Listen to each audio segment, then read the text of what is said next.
files Richard sent him while the doctors were working. It's a video of Peter recording himself while he inspects the sphere so he can't be accused of mistakes later. When he opens the door to the engine, he finds something moving in the shadows that suddenly jumps on him and kills him before throwing him out of the ship. The camera can't capture the shape of this creature, but Richard explains he's checked all the footage and that alien has been with them since they left Earth because it traveled inside the sphere like the Trojan horse. It probably caused the failure during the jump, but it's not on the mothership anymore, it's gone down to the planet with the shuttle.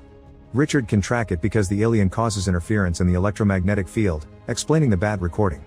The discussion suddenly interrupted by David, who is noticing something weird on the system. The sphere is running a different program than the one they uploaded. Steven wants to go back to the sphere, but Ryan stops him, reminding him that he won't allow him to lead anymore and accusing him of keeping secrets. Ryan reveals Richard's also found footage of Steven seeing that weird shape back on Earth months ago, so he knew there was potential for a threat and yet he told nobody, meaning Peter's death is his fault. Offended by this accusation, Steven rushes out of the room while thinking about all the work he and David put into this project.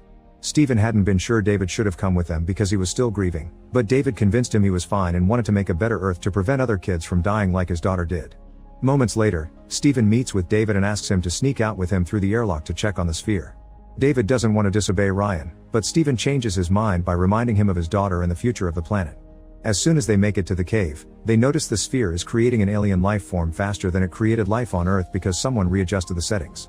Steven immediately begins working on the sphere's settings, ignoring David's pleas to leave and discuss things with everyone. At that moment, David notices on their radar that the alien is getting closer, so he fires a warning shot to try to make Steven move. Steven responds by taking out his own weapon, but before things can get ugly, they notice the aliens already entering the cave.